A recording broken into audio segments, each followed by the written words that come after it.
What's up, everybody? This is Dstry. Here we are. Welcome back to the channel.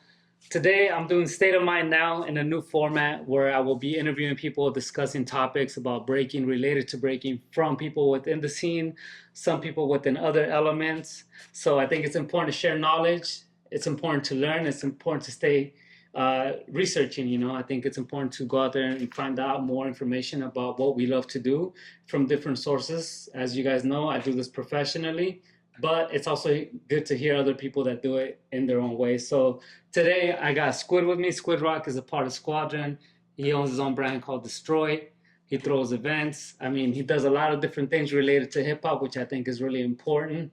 I've known this guy for quite a while. So, I mean, to me, he's representing a lot of dope shit, a lot of dope stuff, and he's definitely carrying on his own movement, his own way, and it's inspirational to see. So, just go ahead and introduce yourself. All right. So yeah, I think it's been like 20 to almost 20 plus years that I've known you now, right? Yeah. So I'm Squid Rock. I'm from the Squadron crew, originally from the Unique Styles crew. I represent BGSK and the Concrete All Stars as well. I've been around hip hop for 23 plus years now. I've been breaking since 1999. Yeah, I'm an event organizer, promoter. I'm a b-boy. I was a competitive b-boy for 20 plus years. Done my fair share of battles internationally, nationally. Done the whole competition route. Now I'm more focused on my company, Dstry, which is an independent brand in the breaking world. I don't like to call it a breaking brand. We're definitely a part of breaking, and breaking is always a part of the brand because it's something that I'm a part of. Yeah. But the brand really represents everything culture related that I'm into, that I've been into for the past 20 plus years. So so that's what Dstry is. It's my company. It's that's what it is. It's Nice. kind of like a compilement of my life's work. Yeah. All right. Well, yeah, let's, I guess we can talk a bit more. So, Squid, I was actually at his first event ever, and this was in 1999 in Miami. I was there competing, and I remember running into Squid and his crew throughout the years after that, actually, and him mentioning that was his first event, which is interesting because for me, that was like one of the rawest events I've Yeah, went you were to. already the champ. He was already the champ. Yeah, 99 was my... So prior to that, I had been to smaller events. There were these things called the Speedy Legs used to throw these really small jams in Miami. Actually, they were in Hollywood at the Hollywood Pal. But other than that, it was more like a practice session. But other than those things, I hadn't been to a real jam. So Prime 99 was the first jam that I went to, and that jam was epic. That was when you look back, so much happened at that jam. Well, you were already the champ. You were already killing it. You were killing it. He was already high level shit. And then at that jam also is where you see Migas and K. Yeah. They call out Kenny and Easy Rock and the Rocksteady older head dudes that were there. And that was epic. Seeing Migas and Kenny battle was crazy. Yeah. That was insane. And I was a little kid. I was 14. Yeah, I was 14 and a half, going on 15 maybe. Yeah. Yeah, it was a really crazy experience. And that was the first time I saw you. That was the first time I heard the name Dstry. And you were already on some champion shit. So that was way back. Yeah. Yeah, that was my debut, So it's interesting to see how we correlate and we run across people in the scene, or we meet people. And when you go back, and for him, it was the first event that he went to. For me, it was my first national event outside of California, and I got flown out there. And I mean, I've spoken about this event a lot. It's been on the channel as well. I mean, it was a life-changing event for me. It really gave me a different perspective on hip-hop and how far you can really go with it, because there were so many pioneers that were there that were still active, and it was just everybody was there. So it was a combination of it's the people that were making their names in the 90s, or that were eventually be known for as 90s OGs, who we call that now. Yeah. And then but you still had all the pioneers there too. Kenny's still there actively battling, You have Legs there, you got all, you see Chino, all these guys. Incredible Breakers are there. Everybody's there. So it was just that. I feel like those events were really, really important, and they were I feel like I'm part of this generation that Mhm. caught that last little, rawness that Yeah. still existed. That I was feel an like, interesting year. I yeah, think that the last 99 going into the new Summer millennium. '99 was crazy It too. was, yeah, it was the almost the change in direction and everything from the music industry to the events. Yeah, Everything started shifting rap and music changed a lot too. yeah, Yep, yep. exactly. And it was just that 1 year, that event, those events, that last year of that century was just, I think, very pivotal Yeah, for the community, but also the aftermath of those events. Well, everybody yeah, it left. changed a lot. Yeah, it changed a lot of different things. So it's interesting to hear. We've talked about this event a lot. A lot of us have mentioned it. If you haven't seen the footage, you should check it out. Just YouTube it. It's still out there. It's all out there. You see me in the Ultimate Circle. If you look up the Ultimate Circle, you see me, my brother, Trigger.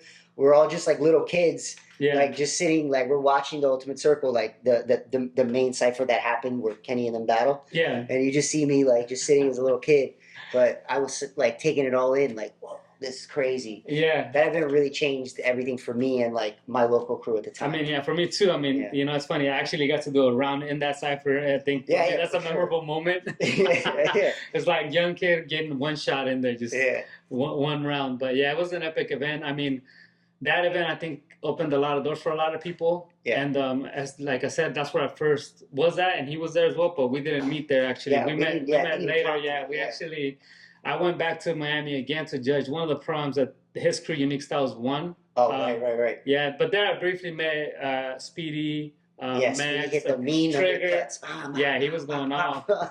And after that, you guys came to the Bay for an event called New Hope, where they had a dark side versus light side, which was almost a time period when breaking had this, this flexible abstract style that everybody was alternative style. The alternative style, yeah. And then they tried to battle the light side, and we ended up battling your crew, Unique Styles, with Renegade. So me, D-Rock, and Flexum, on our home turf, we battled Unique Styles in a 3-on-3. That was crazy. And it's funny because I was supposed to battle in that battle, but like 3-4 days before we left Florida, I broke my fist. I got in an argument with Jules, who was my roommate at the time, and I got so mad. I punched a wall. I hit a beam or whatever, fractured my knuckle. Yeah. And then I wasn't able to battle. And then Jules ended up taking my, or not Jules, one of the twins. I don't remember. One of the other twins ended up taking my spot, and then they did the 3-on-3. Yeah. They went to the semifinals, I think, against you guys. Yeah. And then they lost to Renegades because Renegades was crazy at the time. These guys had a night. I mean, D-Rock was on it that night. That was a crazy beast, battle. Bro. D-Rock is fucking sick.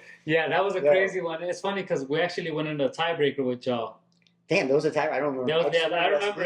Like, damn, Renegades. There was a tiebreaker, yeah. And I mean, the Bay is the Bay. The Bay's home to the Renegades, so everybody knows when you go there and battle. What's crazy? We go all out there. Is that last year at the last Dstry Jam, at the Revolution Jam, the first one we did last year, my brother, he's out of the scene. He competed and he did his thing. He was competing actively, as you remember. Yeah. And back in those days, at that jam, my brother was one of the main dudes on our lineup, and he battled against you guys. And that was our first time in California. And he remembers, like, came to California and lost to Renegades. And then he came to the jam last year, to the Revolution Jam, and he watched Nels and Doug lose to you, and he's like, damn, like, it's 20 years and kids from Florida are still coming to California and losing to Renegades.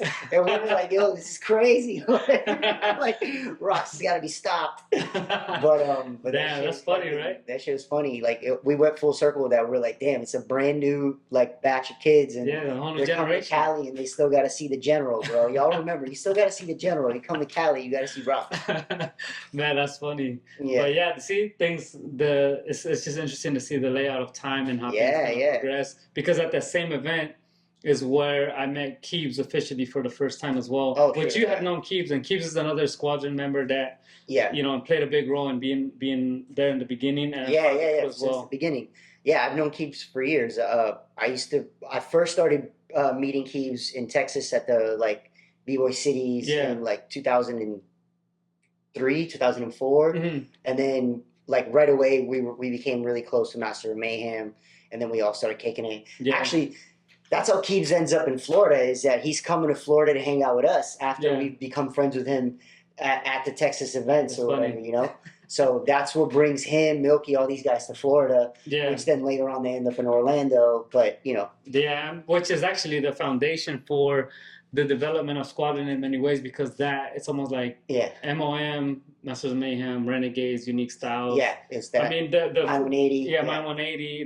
The real connection actually started with David, you and Speedy. Yeah, yeah. And that was in 05 when or 04 when he met you guys at Spin Factory, from what he told me. Yeah. And then he goes on to Outbreak 2005, and I was supposed to be at that one. Yeah. But me and D-Rock ended up not being able to make it for that one. Yeah. And then they won that. Yeah. And actually, David links with Speedy and my brother. I wasn't there. Oh, no. Spin Factor, I was there. That's the one where we drove in a van with Mex all the way to Boston. That's crazy. It From was Florida to Boston. Yeah. No, I was there, and you're right. That's where we link up for the first time. And I think David, if I'm not mistaken, I think this was the jam, but something happened. My brother didn't have a return flight. And David bought him a ticket, like hooked him up, like he was like, "I got you," and he spotted him a flight back to Florida. Young man, I David. think that was a jam. I don't know if it was that jam or another Boston jam. I know that at one point when we first meet David, like we're like it was like literally like we're brand new friends, and something happened. My brother needed a ticket, and David's like, "I got you," and we were like, "Oh shit, this dude's down for real." Young ass David already had it. Yeah, that's hilarious, bro. Yeah. I didn't know that, but he actually, I heard something about that. But yeah, that's funny. So that's how that connection happened. Yeah. So actually, we forwarded 2006. It's July 2006. David is telling me to come to LA with him for a event and just to connect out here. Yeah. And I come out and actually officially get to kick it and build with him and connect with Speedy. Speedy's another pivotal piece to the puzzle here, because Speedy was one of the hungriest, most active dudes, and he was just everywhere, battling, traveling, doing industry work. I mean, he was all over the place. He was on it. He was trying to do it. Like he was doing it. And he, I would say, talking about the concept of Squadron coming up, that's kind of like part of it was that at the time, our crew at home, Unique Styles, everybody was starting to grow up and go into different things. People were a little less active with the battling. Some people, Felix started getting more into music. Yeah. Mex was handling, trying to like do business. Yeah. Me, Speedy, and my brother were kind of like the last three that were like still really actively trying to battle. And that's how we ended up kind of like teaming up with you guys, because like it was, we were trying to like find people that were doing that were still actively trying to pursue the battle path or whatever, Yeah, that's the interesting thing, because when we think of that time period, we're in our early 20s, right? I mean, I'm in my mid 20s. You guys are in your early 20s. Yeah. David's like a teen still. Yeah, David's young adult. He's a kid still. He's a kid. And then with that time we ended up, when we came for that event, actually it was me, you, Speedy, Kid David, Flowmaster, and Wicked. Oh yeah. We ended up battling at the Hip Hop International World Battle. Yeah. We won that battle. And from there, it was we just kept connecting. And the next month, me and David go to Outbreak, and we win Outbreak, which gives us a spot at that time for the Bebo World team. Oh, which yeah. Mex was helping. Mex was organizing that at the time. Yeah. And that, to me, that's the foundation of the coming together of everybody and everybody connecting and intertwining. And exactly. And then shortly after that, we do freestyle session as Unique Renegades. Yes, we did that. And then we add Kevo onto it, because Kevo was somebody that was already close to us. Exactly. And he jumped on. But basically, like those events, Hip Hop International, when basically Unique Styles and Renegades get together, and then leading up to that freestyle session, Unique Renegades, again, we do it together. Yeah.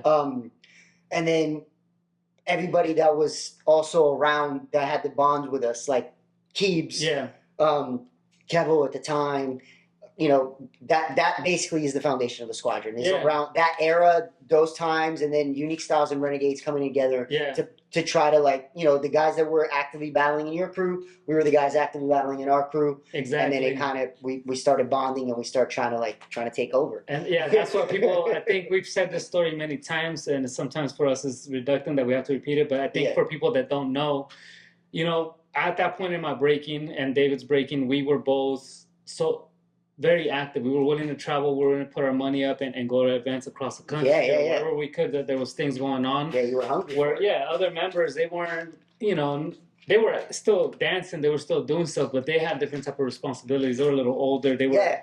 doing different things. Some of them had kids. Other guys didn't want to be as active, and that's just part of the journey. Yeah, that's what happens, you know? Yeah, that's what happens, and I think that's what makes it difficult. I think it's rare for a crew to grow up completely together and they all pursue the same passion because everybody's different. Everybody Yeah. has different goals in Everyone life. follows a different path. Exactly, and I Yeah. think for us, we were the active members. You guys were the active members. Almost all the guys that got in the crew were the last of their crews that were still trying to be active on the competitive forefront. Yeah. And I think, we end up doing Unique Styles and Renegades, Unique Renegades. I still have the shirt actually. Oh, damn. And we battled at a freestyle session that year. But prior to that, we actually went to France with a bunch of different people.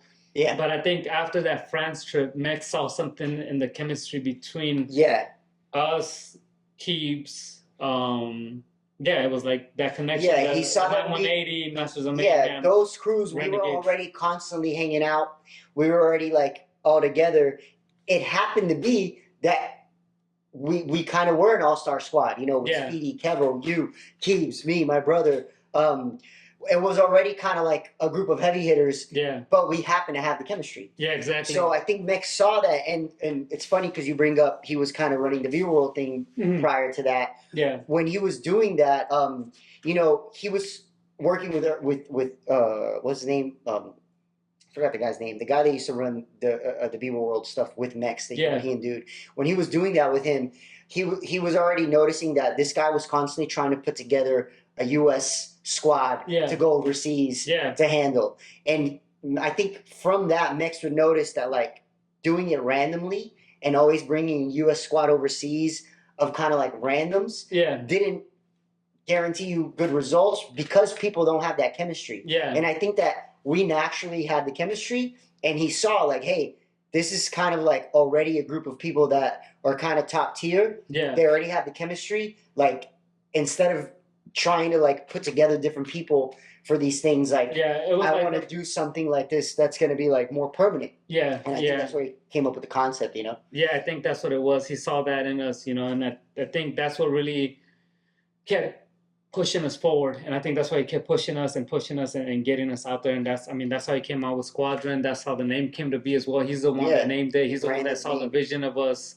coming together and everybody willing to be working together and everybody being so hungry to want to be so active at that time. Yeah. I think he exactly. He had the vision. He was a visionary dude. He saw the potential. He saw everyone's hunger, and he saw he saw that there was what was it called? Well, I mean, there was mutual respect. There was mutual respect, but I think Mex was a visionary in the sense that he saw that there was a lack of this. He knew that there were people trying to organize groups to go overseas to do these bigger jams. Yeah. And I think that he was like I said, like a visionary in a sense to be like, hey, we already have a group of guys that can be these guys, and I can just back them to be these guys permanently, you know what I mean? Yeah. And I think that was really different at the time. No one was really doing that. You would see Tribal trying to put together dudes to go overseas and other brands. Yeah, they did it before, you know. I mean, not taking nothing away from anybody that came prior to us. It happened before Tribal had a team. They were getting out there. They were traveling. Yeah. And they also had good chemistry as well. But that was in the early 2000s, and then after that there was a gap, and that gap was what he filled. And that's when that gap was when we came in, and that's when the squadron started emerging. I mean, I remember fun fact about that freestyle session. I got offered to do some shows for about a week, and it was paying a couple $1,000, and I gave up that job to go battle with y'all, and then we lose in the top 16. You remember that? And at that time, I needed the money, but that was the drive to want to be active. You know, I was also working at the time, so I guess I was content with working and going to compete on the weekends. You prioritized. You were like, I'll keep my job so I can keep battling. Yeah. Instead of doing an industry gig or whatever. Yeah, it was actually a job in Sacramento. I think it was for the county fair that they had offered it for. Okay. And I just passed it up. And I mean, it was good money, but when you have that hunger and you want to be so active, and we were sometimes young. We were young. I was still young enough to make that error. To mess up like that real quick at a young age. But I mean, from there, I think we just started really building. To be honest, something that I don't think we've spoken much about. It was just Speedy was a key figure, and David, him and David together really like put in a lot of work when it came to routine building. And Speedy was one of those guys that just had so much to give, so much energy. Speedy was an animal. And we were just, and then you guys had routines and all that. Me and my brother had that, and then it was me and my brother had routines that were meant to bring Speedy in, and so it was like. We kind of had that once we brought you and David in, and then Kevo was down. Yeah, Kevo was down. It was a wrap after that. I mean, from there we started just winning more and more tournaments. I mean, remember doing freestyle session in 09, and we ended up battling. It was Monster Squad, which was California and Stallions. Yeah. And I mean, they were at that point. That was to me. No, they were the dudes. They were the dudes. Yeah. They were dominating for years. So 09, we saw them in Warsaw Challenge. In 2010, 6 months later. 6 months later, we saw them in Poland. Yeah. Like those were the people that we were always. I remember there was an era where like it was us and California constantly, which is basically the Monster Squad, Style Limits California. Those guys. Yeah, exactly. But we also went to the finals against them. I think it was 09 for UK champs. You guys battled them here. Now I was there for that one. Yeah, they got us there, but then we got them in Poland, which I was glad we did. That was dope because that was you and Poe, a tiebreaker, you and Poe. Yeah. Final. That was really dope. There were so many people there. It was around maybe 6,000 people in the audience. Bro, it was the pressure was intense. Yeah, it was a tiebreaker round. Yeah. And Poe jumps out, and then I jump out, and it was we got the title that time. But respect to California. I mean, those guys really pushed the level here. I think for sure. Really pushed a lot of people. If you guys haven't researched them, look them up. I mean, they were dominating for such a long time, and some of their members are still very active. And even some of the older heads, like some of the Style Elements people, they were just for sure big influential figures in the scene. So nothing but respect to them, and bringing up their names and everything. We just want to make sure that they're recognized. Those guys were people that we constantly saw in the finals. Like, it was always something that would happen, Like, so obviously they were on the same path that we were. Like, exactly. They were heavy hitters of for sure of that time. Exactly. That was so those years were interesting, and we the Squadron story doesn't end there because we've gone through many changes throughout the years. I mean, after those years. Because of the success of those years, everybody started working heavily. More things happened, more events happened. Yeah, it's like we said, like the same growth that happened with our childhood crews happened in the Squadron as well, but in a different way. Like everybody reaches, like you said, the success that came from those years of battling and us going overseas, traveling, competing, doing a lot of that and building the name. Then it gets to that point where everyone is seeing that success and branching out, and David starts doing more industry work. You I think around that time is when you go on with Red Bull. Yeah, I get signed in 2010. You get signed to Red Bull. Yeah, a lot of stuff started happening right after those years, and it was, I mean, the name was still always there. Yeah. We all were still active, but it was, I think, once we all got to those levels of being requested, being, working more, getting more jobs related to dance or industry work, it just less and less chances came up to be together. Of course. And then at the same time, then right around then 09, I get to Cali. Mm-hmm. I had already been throwing jams or helping Mex throw jams in Florida and throwing my own jams as well. But once I get here, same thing. That's around the time where I'm like, okay, I'm gonna start. I want to be involved organizing events. And then right when I get here, I kind of start focusing on that. My brother ends up having a kid, and then he goes and starts his tattoo career and really focuses on that. Everybody kind of just branches out, But at the same time, we're still in touch the whole time. And everyone's still we're still very much a crew, And that's the other thing. A lot of people have this misconception of the Squadron, even though it definitely it has the story of a lineup of top dudes, making it somewhat of a super crew, but the bond and the friendship and everything is real, and it's a consistent group of dudes that did work. It's not like we were just grabbing as we go. It's the same. It all ties back to the same lineage. And it's the same lineup different dudes, but all coming from the same crew.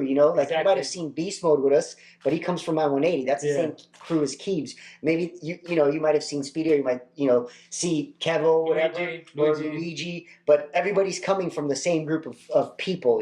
So I feel like there's a misconception that we're not like a solid crew when really we're probably one of the most solid crews that I know of. For the at least for a solid 15 years almost. Yeah, exactly. It's been so this year, everybody stay tuned. So December 10th, we're bringing the Squadron 15-year anniversary, the return of Outbreak. Oh yeah. And we're bringing Outbreak back just this one time only because Mex was such a pivotal piece to the whole thing. Yeah. And it's our way to represent him and what he left for us. Honor his legacy. Of course, MG and them have done a great job carrying the legacy in Europe with Outbreak. Yeah, of course, and that'll carry on as long as they want to carry that on. Yeah, us doing it here is just like just to give everyone a taste of what Mex did, and it's like 15 years to celebrate the Squadron. He was a big part of it. He came up with the name. Yeah, he's the one that kind of pushed us in this direction. So it's a good way to honor him. That's really what it's about. It's about honoring his legacy. Exactly, and that's so yes. Stay tuned for that. That's December 10th. So make sure you come out, support if you're around. It'll be here in Los Angeles, California.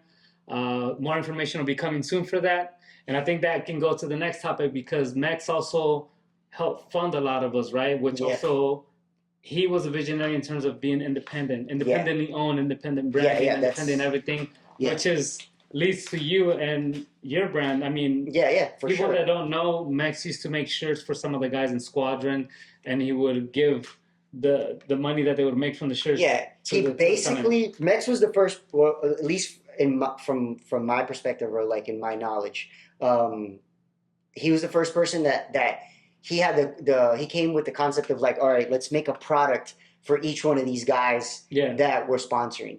So.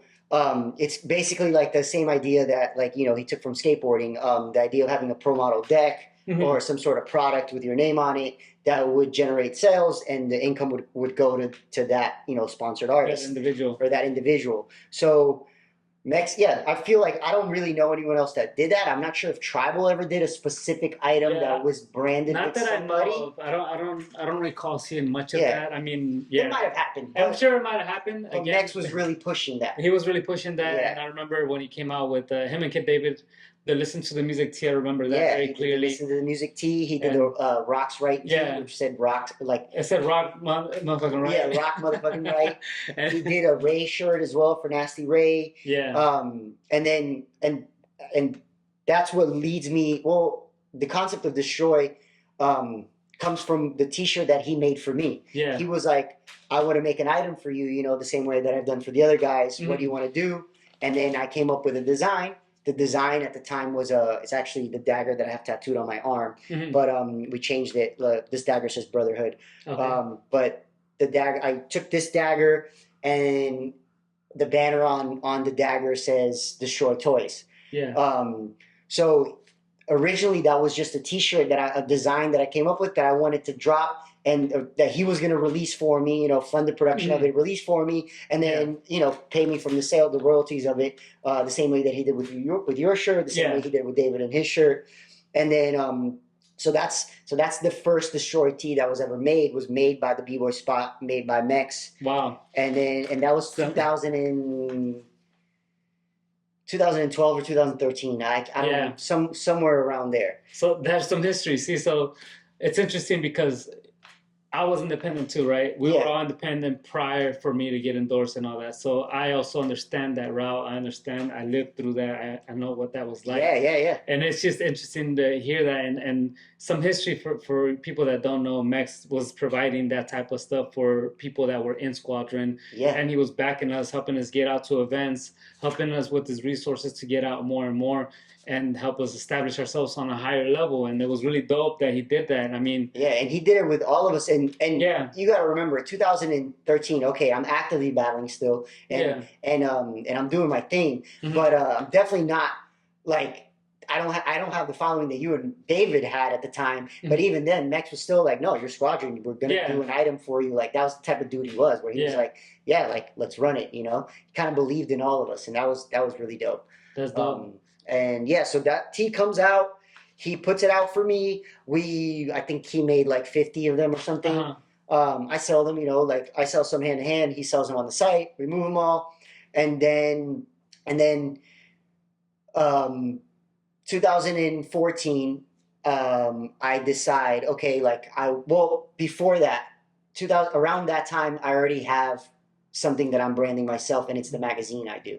Yeah, between the breaks with you and Kid David. Me and David. David is executive producer, and I'm the chief editor. I basically I gather content, come up with the ideas. David is funding the project, and we're already basically I'm the Master P of this shit. I've been independent since day one, and I've been doing, and actually it even goes further back. Because in the first time I come to California for a freestyle session, the one on the boat, the one with Mary, I land in LA with a backpack full of VHSs of this tape called Constant Movement, which was the first project I ever made. Wow. And it was a VHS tape, and it was a mixtape, a breaking mixtape, and it was all footage that I had gathered of different up and coming Florida dudes. And you see Jules on that tape. You see me and my brother. You see the other this kid Frankie from Unique Styles. You see Beast Mode. Yeah. Beast Mode's part on that tape is fucking incredible. Yeah. You see Kuso on that tape. All the up and coming dudes that were the young dudes in Florida that were kind of making a name for themselves.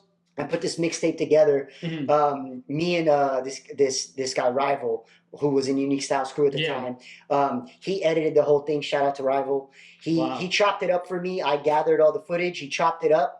And this is old school chop up, I know. I remember that time period, man. I mean, I was making DVDs around then. It was, and we sat in a living room with 5 VCRs and just dubbed all the tapes, and then we got a bunch of empty boxes, and then went to Kinko's or whatever, made the covers, slid them in, threw them in a backpack, flew to Cali, landed here. Since day one, I've been hustling. It's just what I do. There you have it. So if you can get your hands on that tape, Constant Movement. Constant Movement. Look out for it. Somehow I got a copy of it. I'm sure you left it here with me. It's on here. Yeah, it's a rare gem, honestly, and definitely something that at that time I didn't even realize was out, and something I would say is overlooked, because when you see the level that people were doing on that tape, it's really inspiring. Where I'm at now. I'm actually really rock on that tape, but I'm on the tape, Just going back, like you said, Beast Mode's part on there is whoa, fire. Next Beast level. Mode's part on there is crazy. but bringing it back, so I've been doing, always been hustling and doing things independently, whether people were backing me or not. Constant Movement was the first project I did. It was the VHS tape. Then way later on, I'm doing that magazine. That was dope, though. That was really dope. Yeah, the zine was super dope. Yeah, the magazine was really dope. I actually shot a few covers, actually. Yeah. Everything in the magazine was B-boys, contributing to it. Lance, my boy Lance from Philly, he's the one that did all the layouts on the design. Tony, TSB, did the first issue. Yeah. He did the layouts for the first issue. After that, Lance did the rest of them. Yeah. And then all the material was all contributed by B-boys, whether it was photography or stories or anything that we published was all gathered from the community. And we did that for 4 issues. They're really dope. I still have them. Yeah. It was who was it? It was Kenny on the first cover. Kenny was on the first cover. And that was an interview that I did with Kenny. Oh yeah. You interviewed Kenny, and that was the first one. First cover was Kenny. Second cover was me and Scheme. Was you? It was right after you won Red Bull, and you had the belt on the cover. Scheme was on the back cover. Yeah. And then Easy Rock. Easy Rock was the 3rd issue. And then Swift Rock. Swift Rock was the 4th issue. Yeah. The 5th issue, which actually, I still have all the content. We shot some of it, but I have all the written stuff. It just never came out. Was supposed to be Zulu Gremlin. Wow. See, there you go. There's a bunch of stuff out there. Well, that issu's not out. But, of course, but the fact that you still have that, I mean, we've tried to do a lot of different things. Many of us have tried we've been experimenting for a while. No, it's not my first rodeo. Of course, I mean, it's dope to hear that. So Between the Breaks is a magazine that was done for a few runs, actually. Yeah. We made 1,000 copies of each issue. Yeah. We sold all of them. It was sold out every issue. No, first issue was only 500 copies.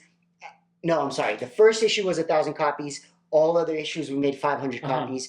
All of them sold out. So I mean, it's a collectible item, I would say. Yeah, it is a collectible And, item. I mean, the fact that David funded it is interesting to hear as well because Yeah. it goes back to that beginning when you guys met him and he got them to fight. got And now, what is it, almost 10 years later, he was He's funding still a funding magazine. projects. So it's And interesting. He definitely lost some money with the magazine because Yeah. there's no money in print. Exactly. And then, look at that. So it's interesting to see that Yeah. other different things that Yeah.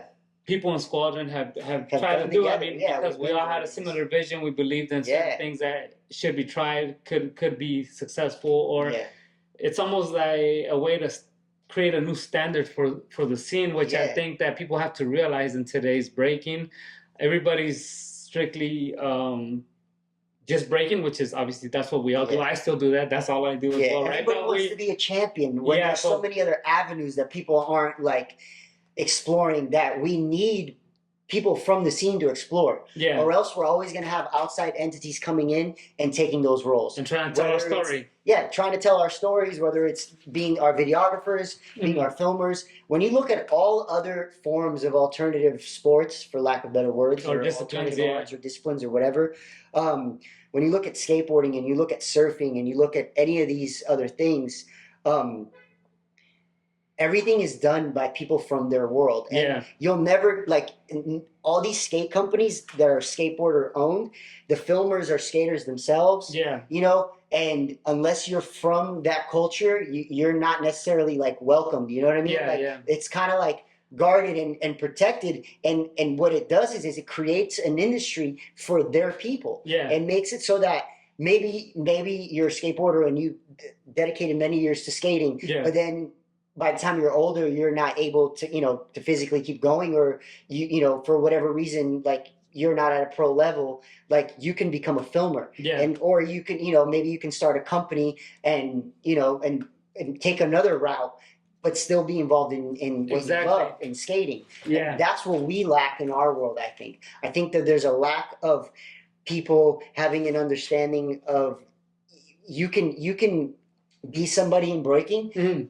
without having to be the champion. Yeah. You know what I mean? People forget about that. I think that's another element within breaking and in the scene in general that we lack for sure. I think it's something also realizing where you're at. I think a lot of people we hold on to the idea that we're still very capable, and some of us are, but some of us just hit those walls where we're just not able to break past them. There's something that holds us back. It could be anything.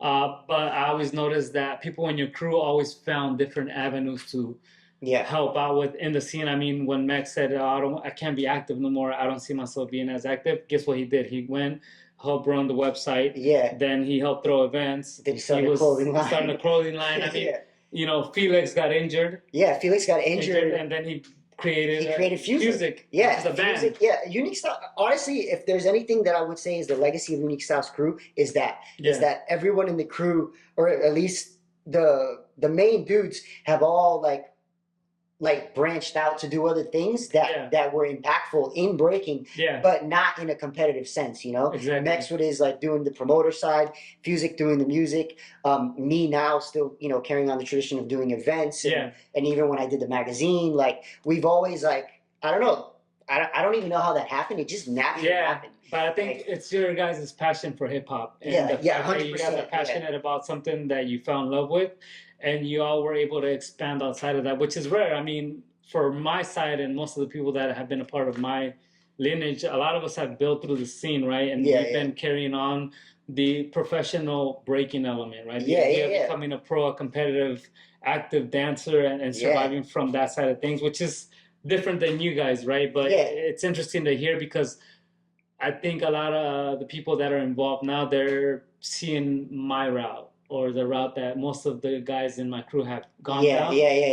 Even though some of our members also have branched out and created a bunch of other dope stuff. Not only that, but when you, and at the same time though, it's funny because it actually, even if you do want to go the champion route and your goal is to be the best breaker, if they were to look at you and study how you went about it, like you're much more than just active breaker. Yeah. Like look what we're doing. We're doing a podcast right now that's on your YouTube channel. Yeah. You know what I mean? You understand the concept of wearing multiple hats. I've had you be part of projects with me where you're just filming. Yeah. You know what I'm saying? I've seen you do it, and I've seen you also be the filmer for a jam while also competing. Yeah. And I feel like a lot of people in our world, for whatever reason, lack that ability, you know, and I feel like it's something that people should kind of like if anything, like look at you for an example, you know, like you got to be able to wear multiple hats, and you got to be able to like, you know. Yeah, it's about expanding your what you do, trying to reach new levels with it, try to find other ways to tell your story besides just the moves that you're doing on the floor. I think that's the key piece I think that we all walk away from at the end of the day when we're talking about something like this. You venturing into these things and accepting where you're at and you're breaking and expanding into this new element. So which leads me to ask you, you know, about your brand, Dstry. So why Dstry? So Dstry, so Mex put out that shirt for me or whatever, and at the time, we made the shirt. It said Dstry Toys, and I just did that because at the time, you know, I was a lot younger when I came out with that shirt, and I was like on some battle shit, you know, like it's like on it's just that it's on some battle shit, like that specific shirt, the Dstry Toy shirt. Yeah. But then when I decided to make it a company, the reason I didn't actually keep the name Dstry Toys is because there's a crew based out of Miami called a graffiti crew called DTT. Yeah. And one of their acronyms is Destroy the Toys. Okay. So once I decided, okay, this isn't going to be just a shirt that I'm pushing just the B-boys or whatever, and I'm going to make it a company, I decided to just run the name Dstry. Yeah. And one, to me, Dstry means like, again, it's on some battle shit. It's like when you're in the cypher or you're doing a battle or when you're breaking in general and you kill it, like we would always be like, yo, you're fucking killing it, destroy that shit, let's go, destroy mode, like let's kill it, you know. So it comes from that, and then also to play on like what we do is break. Yeah. Like you can break something or you can destroy something. Yeah. Destroy is just like a hyped up version of the word breaking. You know what I mean? Mm-hmm. So that's where the name comes from, and that's why I ran with the word Dstry. Nice. So and I kept the name because that first initial T-shirt run. Yeah. Like I sold all 50 of them, and people already had seen it, so I wanted to keep it connected to that T. Yeah. So that's why I kept it with Dstry.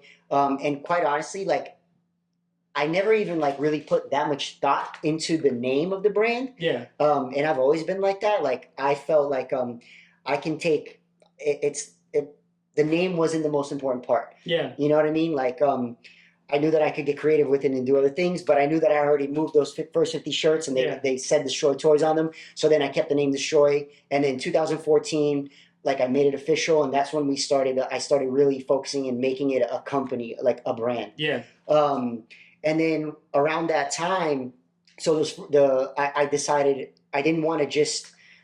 I knew that if I was gonna do a brand, what I learned from Mex is that you have to produce your own merch. Like one of the best ways to do clothing, if you're going to do clothing, is to do your own. You have to produce your own merch. Yeah. Cost wise, it's going to really bring the cost down. Yeah. And make it feasible so that you can actually execute and make some money. You know, because the turnaround is like the flip is much higher if you're producing your own merch. There you go. And, some gems for y'all. Yeah, so some business gems. Some business gems for self-sustain. Yeah, I highly suggest if you're trying to start a brand, look into doing your own printing. And it doesn't have to. You don't have to be crazy with it. You can keep it simple. You can start up with a single color, single color print setup, like silkscreen setup, and do basic logos and do it on your own. It's like honestly, like that's the like in from what I've learned so far and from what I've seen, and even from Mex, because Mex owned B&B's screen printing. Yeah. So he had his own print business. Yeah. And that's how he was able to have Biggest and Baddest and constantly have merch and push it to the level that he did. It's because he was producing all his own garments. Yeah. You know, he was doing all the print work for that stuff was done in-house. Yeah. So right away, like I learned that from Mex. Mm-hmm. And I knew that, okay, if I'm going to do this, I need to produce my own garments. So I knew that I wanted to get into printing. So I started looking into printing, but I knew that like Mex did it on a huge scale. Yeah. Like if you remember, his print warehouse was giant. Like he had multiple automatic presses. Like he had like a huge facility. He didn't just print for himself. He ran the print business and he printed for tons of other businesses.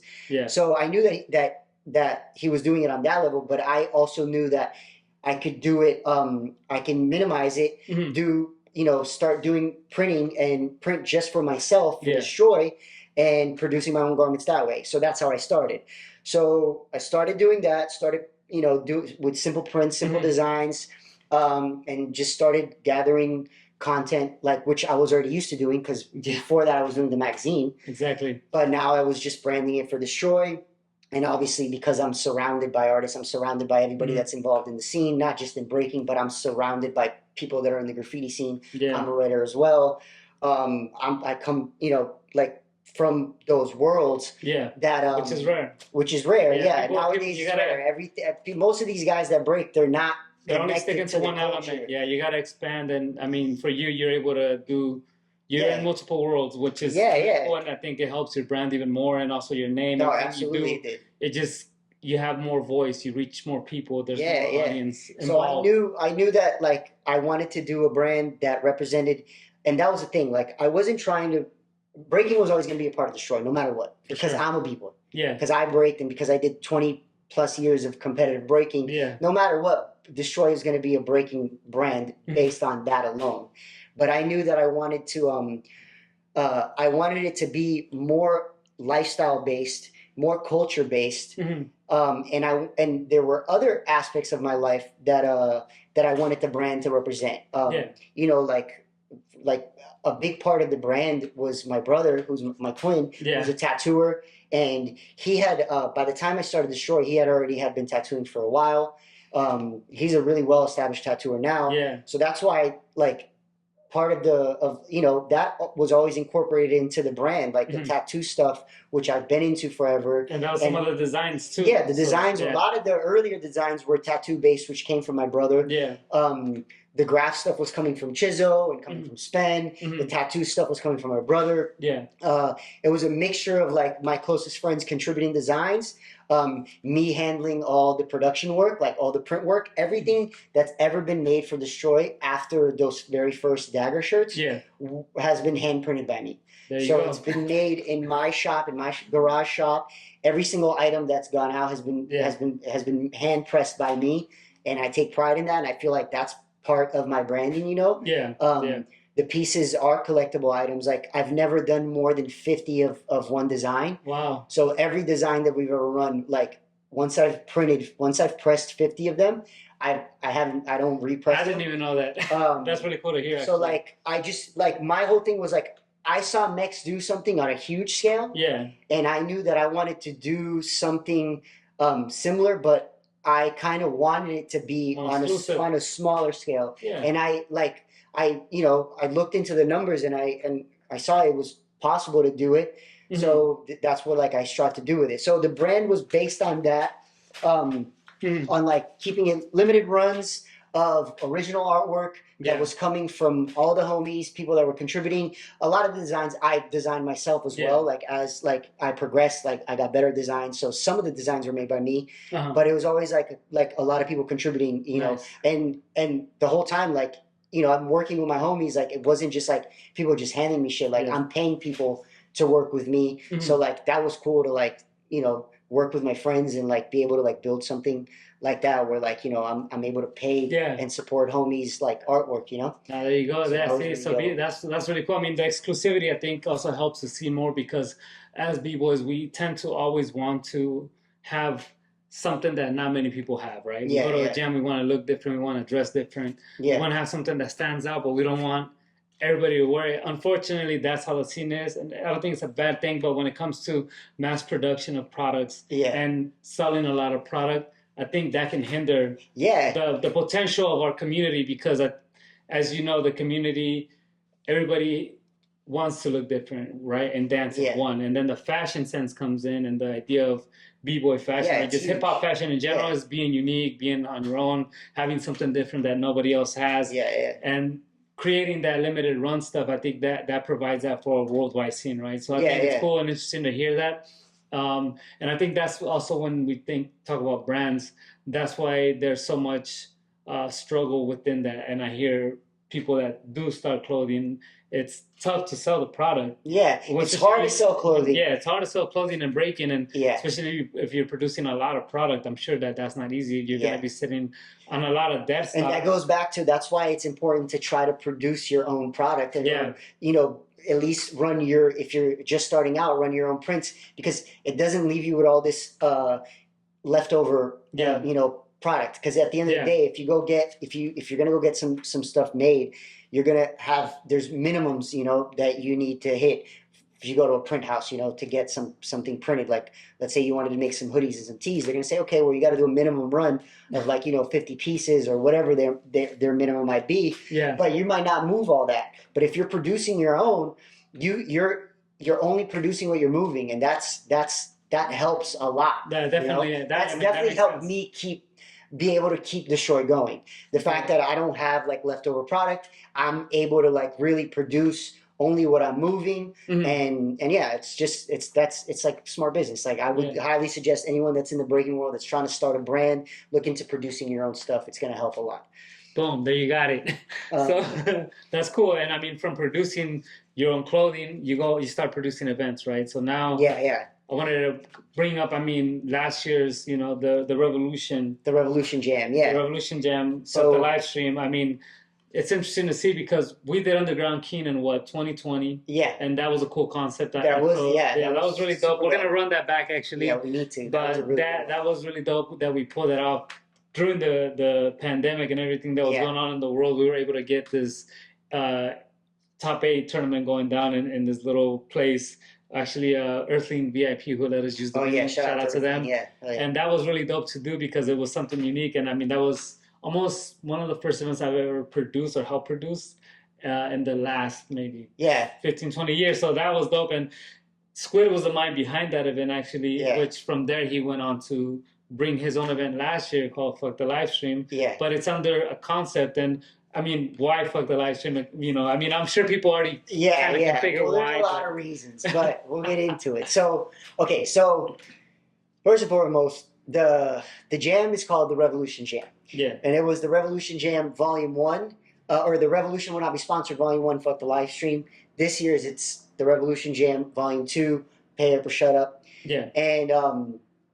And yeah, I've been doing jams for a long time. People, the Dstry jams are new, but and then obviously the Underground King, the video jam we did, that was the first time I've ever done something like that. But I've basically been throwing events for a while since I can remember. Like one of the first Unique Styles Crew events was called Green Eggs and Jam, and it was a jam me and Trigger and my brother did in like 2000. Wow. You know, it was like a little super small event. It was like we were 1 year into breaking, and we were like, let's organize a jam. So I've been into that forever. Yeah. Obviously, all the outbreaks that happened in Florida, I was around for all that. I had, you know, I played a role in those events happening. But then once I get to the West Coast in 2009, people don't remember this, but like I brought Outbreak to Cali. Yeah. I did 3 outbreaks here. The last one was the one that I flew out Fusic. Okay. And it was Outbreak LA, the West Coast Cypher King. I did it before Cypher Addicts ever happened. Okay, that was an all Cypher event, no competition except for a Cypher King award. Fusic played, and then we just had DJs spinning the whole time, and it was all ciphers. That's fresh. Following that, I did a ton of jams in Cali. I just want to like drive the point home that I'm not a new Cali promoter. I've been throwing jams in Cali, specifically in LA, for almost 13 years now. 13 years now. Yeah. So it's been a while. From the BGSK events that I did, because I also had a storefront here in LA. Yeah, I remember that. Where I threw events out of that storefront with Eddie and Jules. We owned a storefront called BGSK. Yeah. I had a dance studio in the back, and a storefront in the front. I threw jams there for years. Did all the Break LAs with Muneki and Casper and these guys. I was part of those events with Panda. And then also the events, all the other events that I was a part of here in LA. Just in the past 13 years, it's been a lot. It's been a lot going on. But the Dstry jams specifically, those all had concepts behind them. Yeah. That we were really trying to, like, I really wanted to make it a point to have, it it was almost like each jam has like a reason to why we're doing it. Yeah. That's the concept behind the jams. Yeah. So like you were asking, so the first one, the Revolution Will Not Be Sponsored, Volume 1, fuck the live stream. Yeah. So we had just come out of COVID. Mm-hmm. It was 2020, 2021. Mm-hmm. Events start happening during COVID. Obviously, everything was live streamed, everything was digital because there was no other way to do it. Yeah, yeah. Understandable, Of course, yeah. no big deal. I was never against that. I think that was what we needed to do. You know, sometimes you got to pivot and change things to keep things going. Yeah. So that was cool. But even before that, I think I had always noticed that the live stream events, specifically the bigger ones, that deal with copyright issues for music. Of course, yeah. Obviously, the music is limited. Very, very limited. That's limited. That's what people don't get. I think it's the live stream thing. It's cool, of course. You know, for certain events it works, but not every single event should be live stream. At least from my perspective, we don't need to see a live stream for every single. Not everything needs to be a live stream. Exactly. It's okay. You can drop the footage after. People are still going to watch it. Yeah. And my whole thing was this: like, it's one thing. These huge events that have the live streams, they actually, it makes sense for them. For instance, the BC ones. I mean, like, you know, I have friends that produced music for those events. Yeah. You know, obviously, like, I'm not against any of that. Yeah, you know what I mean? Like, in those cases, we need that, and those productions are giant. Yeah, you know, we need that. But they got, you know, when these smaller events were being live streamed, and then all we were hearing was the same music, the beats that were just produced for the live streams. Yeah. And then at the same time, not everybody is getting top-notch production for their music for these jams. Yeah. And that specific year, I had traveled. I'm not going to name specific jams, but I had traveled to a couple of jams that I saw in person, and the music was really bad. Yeah. And then I actually noticed at these jams that there was a whole generation of kids there that you know, and this is normal. Like, they weren't affected by the music being bad. Yeah, of course. You know, and then it hit me like, oh man, there's a whole gen of kids that like don't even understand that, one, this isn't dope music, and two, this isn't our music. Yeah. This isn't the music of our culture. Yeah. So like that hit for me, and I was like, damn, like I kind of want to do something about that. And I'm just that type of dude. Like, I'm not just going to like complain about something or like voice my opinion on something and not try to do something about it. Of course. You know what I mean? That's so, saying. So like just talking about it doesn't do anything. And at the same time, I did want to call attention to people that were throwing these jams, and I wanted to call attention to it and be like, yo, this is watering shit down. Yeah. These jams are kind of whack. Like, this music is not good, and we're affecting a whole generation, like, and that's not good.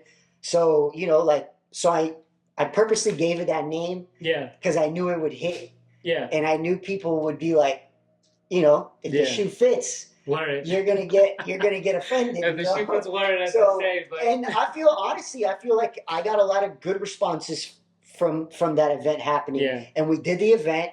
And I wanted to have specific DJs there, and I did. Yeah. I had Scheme out there. He was like Scheme. I go back with Scheme. Like I've seen Scheme spin a lot of the old Outbreaks. He was always like working with Mex. I respected him for a long time, and I knew that he was somebody that cared about that.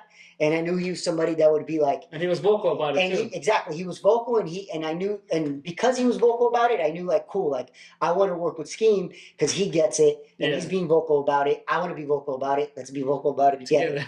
so that's kind of like where the concept came in, and you know, and I got a lot of good responses from it, and people understood, and I feel like some people might have gotten offended, but I feel like a lot of people also were like, yeah, you're right. Like, yeah, it was a reminder. It's a reminder. And then what we did, you know, we did the jam. We captured the footage. Yeah. Yo, we dropped it within a week from the event. I think within days from the event, it was online. Yeah. Everybody still saw it. Yeah. And, you know, and it is what it is. And in my opinion, like, it built a hype around it, you know? Like, of course, because people were like, damn, this is going to be a really dope jam. and they were waiting to see it. And then when they saw it, they were excited to see it. Like, not everything needs to be live. That was my whole point. Exactly. Yeah. I mean, the vibe, everything at the event. I mean, I was there. I got to compete at the event, and for me, it was dope. That whole energy there, the atmosphere. Yeah. And when you watch it in the footage, it just looks organic. It reminds me of those old events that you go in and there's not a big stage, there's not big lights. That's the other You need to have both, right? We're not disregarding, we're not disrespecting. No, you need everything. We need everything. Every level of everything. We need all types of events. We need all types of events. Yeah. I wanted to do one that was like this. Yeah, exactly. And I think that is, a lot of people need to experience that, because if you're just used to competing on the big stages, so I'll use this as an example, right? If you're used to competing on big stages, you're used to just doing big moves, a lot of space, but a lot of us from our era learned in little ciphers, learned in small jams. We have to learn how to control ourselves in these small environments and be able to dominate and do hard stuff in these little ciphers. And that room and that energy that was in there was just something very special. I think everybody that witnessed it or was a part of it, everybody walked away with good feedback. And I mean, people need that, and I think it's needed, and I think the responses and the people that see it, or what they say is like, oh, the music, and it goes to show that people do care about the music. Yeah, right? Exactly. I feel like that was the thing. I felt like a lot of people were acting like nobody cared about the music. Yeah. Who cares? Shut up, Squid. You're just complaining, or like you're old. Yeah. And it's not the case. People do care about the music. Yeah. Like everybody cares about the music, and it affects the battles. And to me, you can't expect to have high-level dancers dancing to low-level music. Exactly. Bro, everything's got to be high level. Yeah.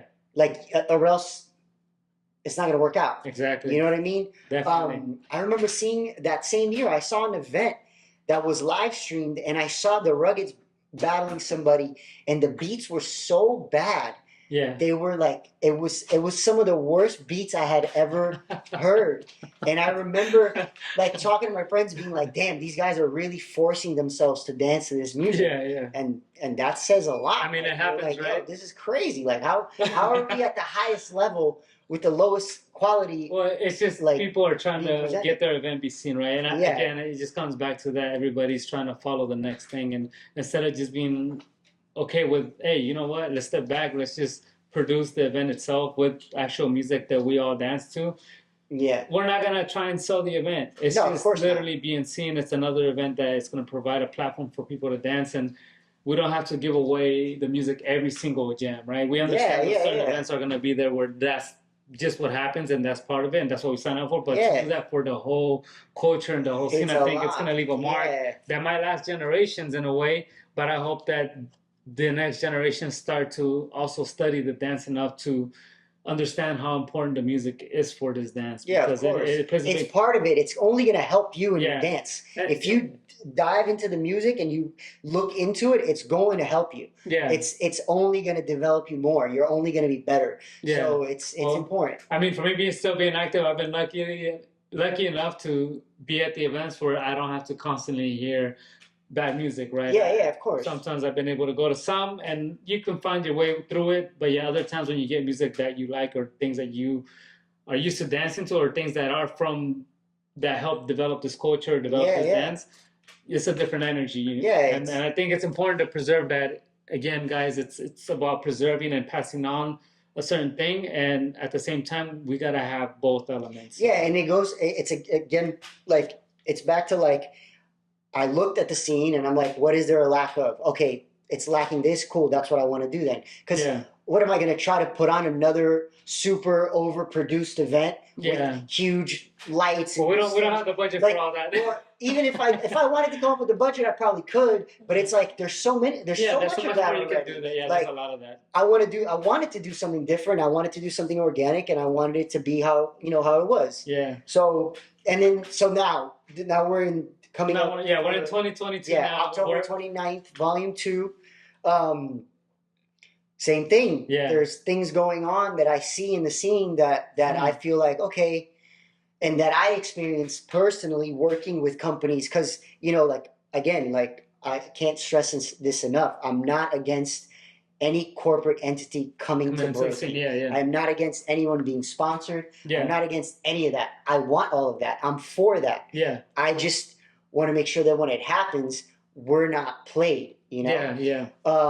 So this year, October 29th October is 29th, it's second version. the second installment of the Revolution Jam, the Revolution Jam Volume 2, Pay Up or Shut Up, and we're giving away $10,000 first place, $1,000 second place, and a $500 Cypher King prize. Nice. Or Cypher MVP award. Yeah, and this time you're actually bringing a closed bracket. Right? Yeah. So you're So bringing this is an invites, invitational. 2-on-2 invites only. 2-on-2. Lineup is looking crazy. It's stacked. Yeah, the lineup is stacked. 2-on-2. It's a pro invitational, and I did that on purpose. Again, anything I do is got reason behind it. There's reason behind it. Yeah. The concept of one, I wanted to make sure that we give away at least 10,000. Yeah. This past 2 years, I've been working with people, working with companies. I've dealt with a lot of issues about budgeting. I've heard a lot of no's. I've also seen a lot of big entities organize events, and cash prizes were for lack of better words, they were shit, or they were like not respectable amounts that you feel that I should be getting for what is what we're worth, one, and what I feel like somebody that's supposed to be competing for a world title should be getting. You know what I'm saying? So I really wanted to make sure that we gave away at least $10,000. Yeah. Because I feel like, not that other people haven't given away more money, they have. But I wanted to do it independently. I wanted to do it with just Dstry, and I wanted to do it to show, like, because the way I look at it is like this. I feel like a lot of these outside corporations might come to breaking. They come to breaking, or when they approach any other alternative sport or culture or whatever that they're trying to do business in. When they come in, they look at the structure that we already have laid out, and they look at our industry, and they look at like our infrastructure, and they see like. They judge our value based off that. Yeah. So they base it off of our numbers, what can we do on our own, right? Yeah. So I feel like that's part of the reason why we have trouble getting bigger budgets approved for certain things in breaking. Yeah. I feel like they look at us like, well, most of the cash prizes are like $2,000, $1,500, or whatever. So I think we can do that too when we come in. Yeah. Like, I don't know what the event was, but I believe it was, I don't want to say it was an Olympic event, but I remember Menno last year. He was complaining about He was complaining. Yeah, I saw that. Like about, I don't know, I think it was some sort of Olympic related event. It was related to something. It was, I believe, was it the one that Vic won? Yeah, Vic won that one, and I think. What was the prize? The one that they had last year, it was $1,900. $1,900. But they went from, I guess Menno was saying that he won 30. Yeah, they won 30, like 30,000, and it dropped to 1,900. Dropped down to 1,900. So he was asking what was up with that, and and that was, from what I understood, that was connected to some Olympic stuff, right? I don't know too much about it, but I know that it was, I'm not too familiar. I don't want to say 1 year was 30 and 1 year was 1,900. So everybody's wondering what's going on. It was a huge pay difference. Yeah, it was a big difference. That's a 96% discount. Like, I remember hearing that and being like, wow, like that's crazy. Like there's funding for that. There's definitely corporate backing for that, and there's companies organizing that. So when I heard that I don't know who organized it. I don't know who it was, but I know that there's people behind it. Yeah. So the fact that they could only come up with 1,900 for first place for a world title, to me that's insulting. Yeah. But again, I'm not the type to just complain and not do anything about it.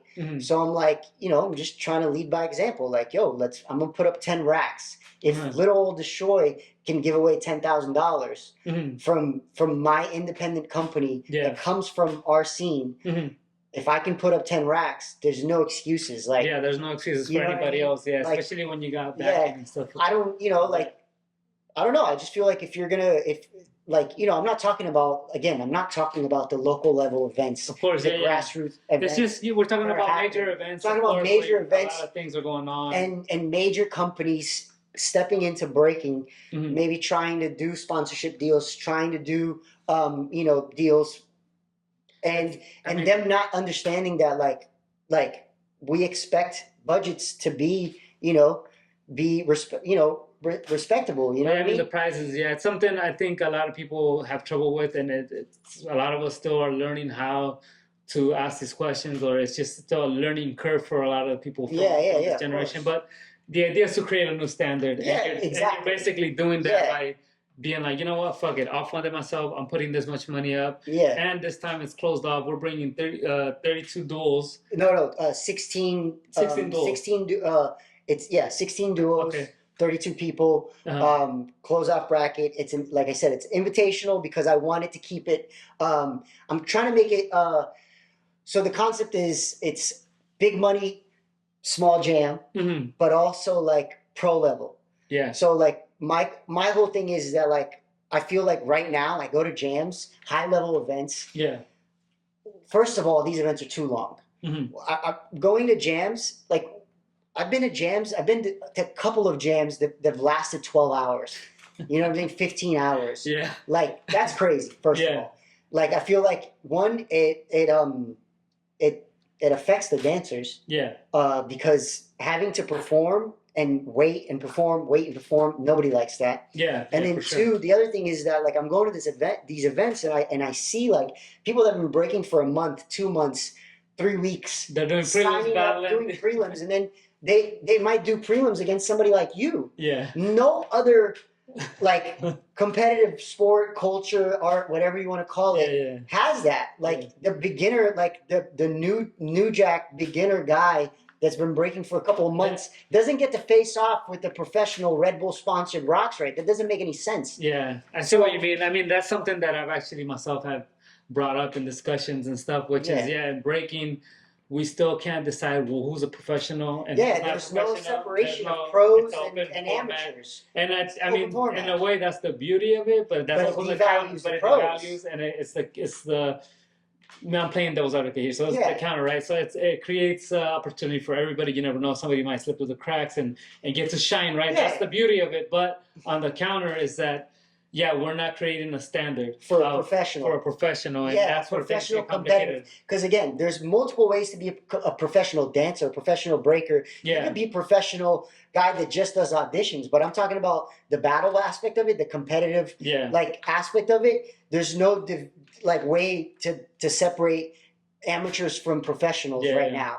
And again, I can't stress this enough. I'm not talking about every event getting rid of that. I'm not talking about getting rid of the local level events should always be open signups. Yeah. You know what I mean? It's all about like know your place. Know where you're at. Know where you're at when you're throwing an event as far as like where your event is at. If it's your first time throwing an event, obviously you want to have open signups. It's going to bring more people in.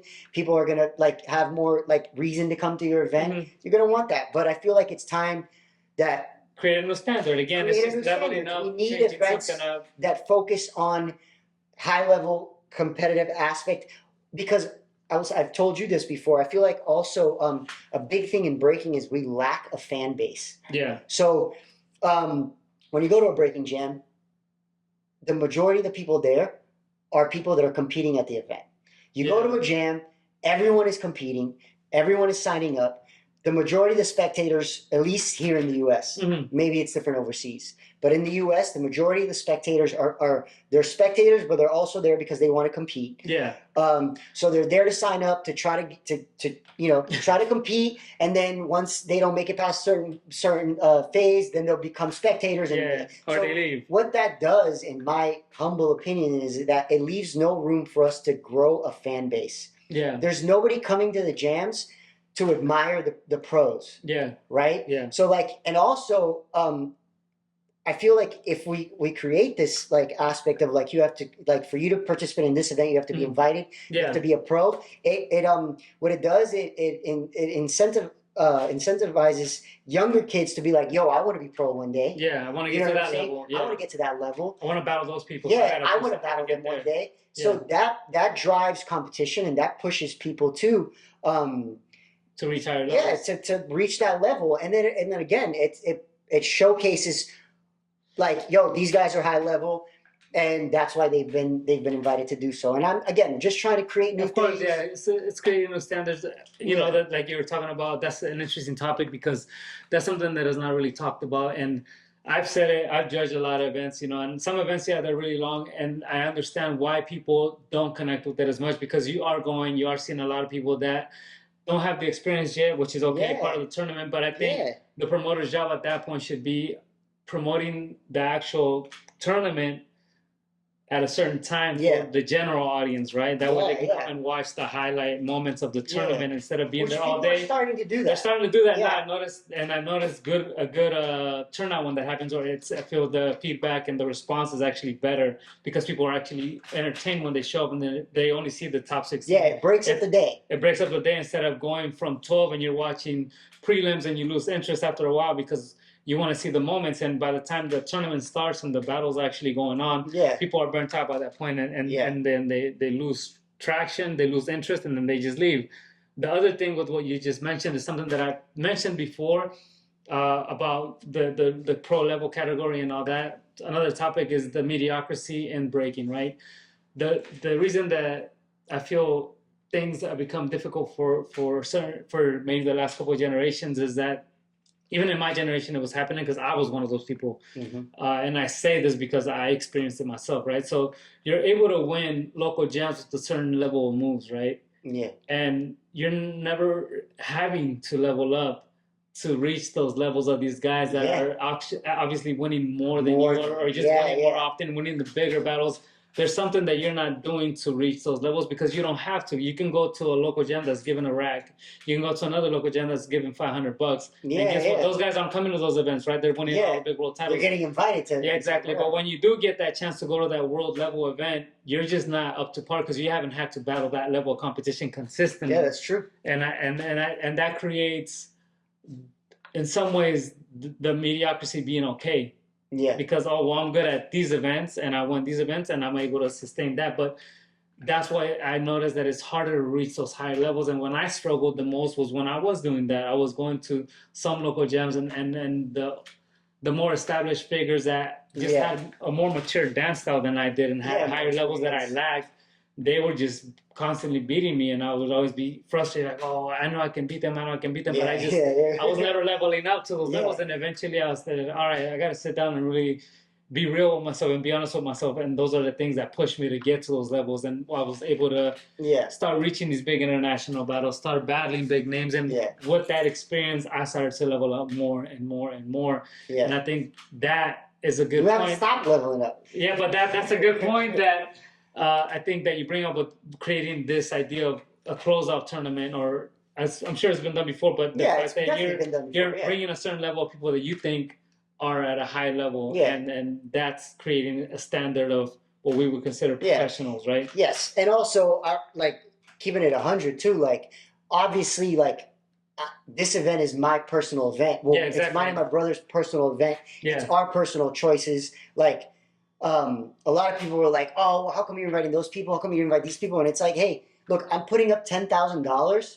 I want to invite who I want to invite. Like, it's like my dream event. We're going to invite the dudes that we want to see go at it. Like, yes, some of these dudes are our personal favorites. This is who we want to see. Some of the dudes were people that I seen battle all year long, consistently showing up the jams, killing it. And then some of the people are people that I truly want to see battle, and I want to see them compete. I enjoy what they do. I enjoy their art, so I want to see them. Yeah, I want to see these people go at it with certain people. That's how we decided on the invites. But like it doesn't like our concept is to do this once a year and invite different people as we go on. So like we're fans of breaking.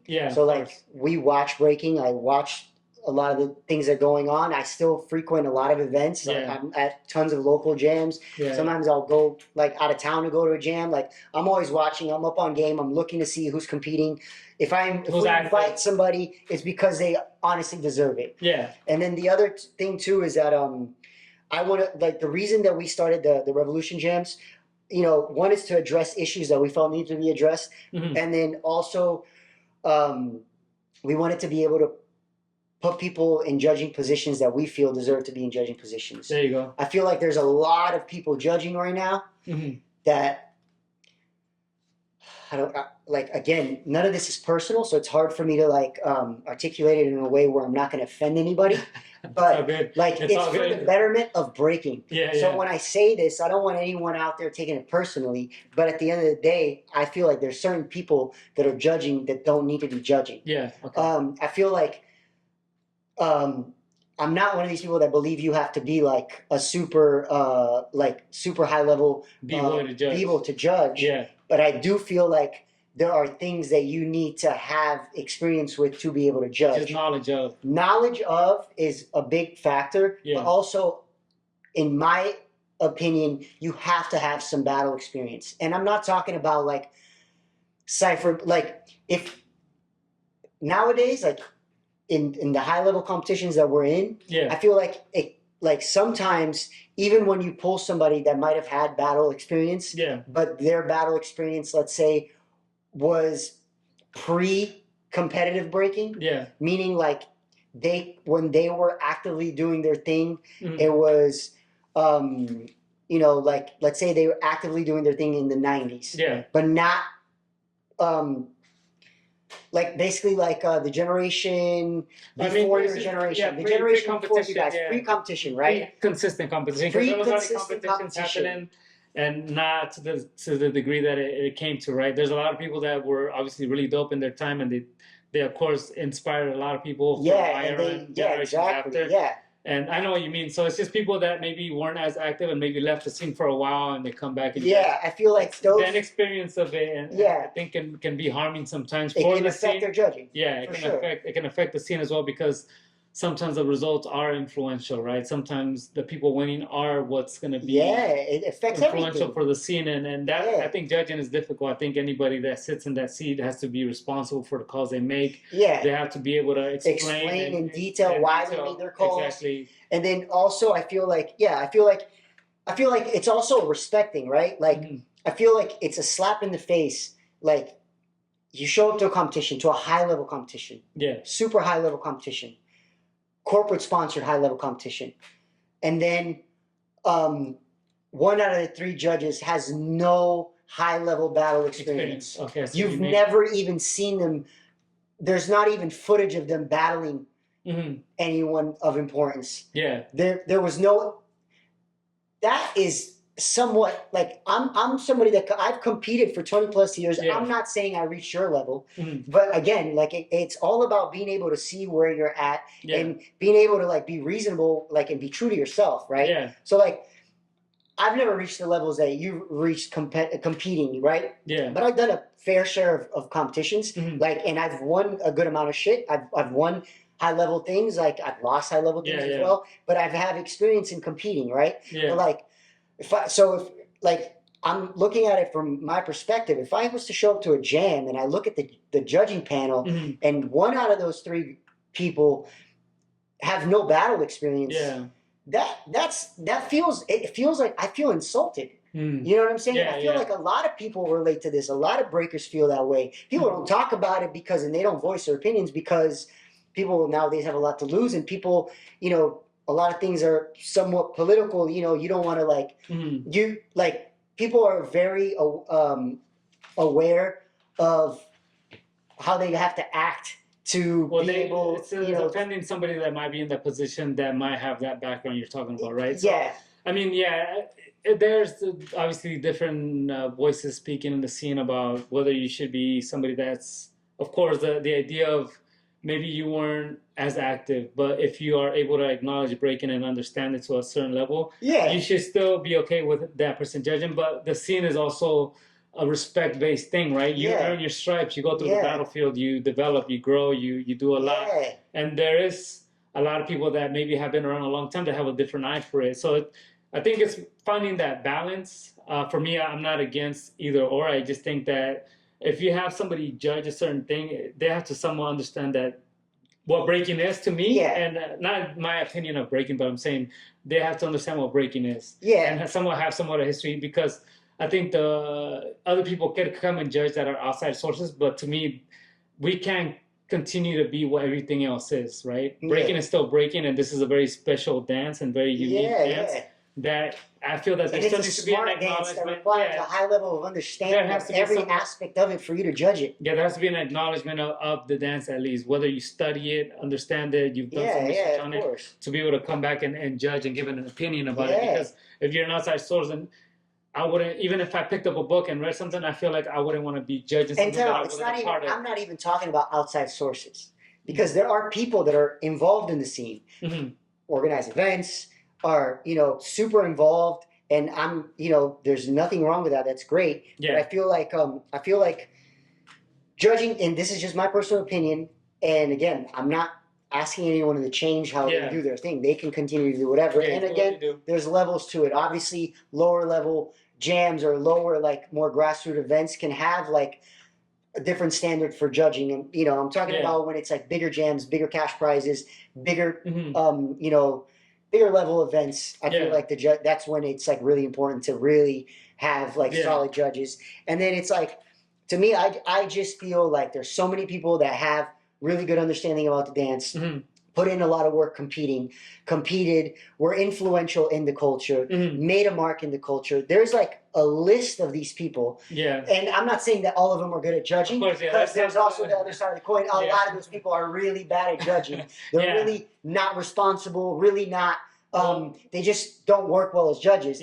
But even then, there's still a long list of people that are pretty legit. Have the background, that deserve to be in that seat. And I feel like when you put somebody that doesn't have that at that level, I feel like it's a little insulting. And I feel like, I don't know, I just feel like people need to be aware of that. Like, I can see what you mean. I mean, it's your event, your opinion. Yeah, and but again, it goes back to, that's why I decided to do this series of events with Dstry, with my company, because I want to be able to put those people in the seats. I want to be able to get people that I feel deserve recognition and are actually intellectuals about the dance and actually care about breaking and will do a good job at judging it and have the background of competing in it.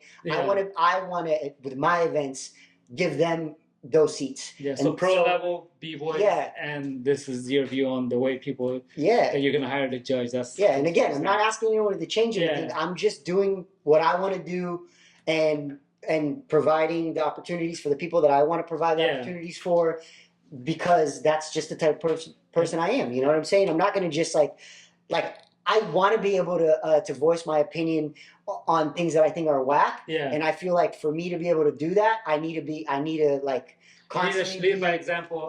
Leading by example and doing things so people know, like, hey, he's talking shit, but at least he provides. I think that's a part of the scene, right? I think a lot of us, we have a lot of opinions, or we think certain things should be a certain way, but that's why a lot of the people that do throw events they're saying is, well, why don't you throw your own shit? And I mean, that's what you're doing, and that's what we all have to do, right? I would hope more people would do that too. But unfortunately, our scene is full of people that talk, but then they won't go and they have to. You have to show and prove. Show and prove. Put up or shut up. Pay up or shut up. Pay up or shut up, like this year's event. So stay tuned for that. And man, it was great having you. Great talking. Thanks for having me. I'm humbled. Like, you know, I'm just a nobody. Just it's good to hear your opinion. It's good to get different perspectives, because a lot of times we only hear someone like me speaking, or somebody that's doing what I'm doing, but there's different sides of the coin in the same scene. And I think it's good to hear your voice, to hear what you got to say. And thanks for doing what you do, man. I really appreciate it. And it's inspiring to me. So, thanks for tuning in. Catch you guys on the next one. Make sure you tune in October 29th. If you're in LA, come check out the event.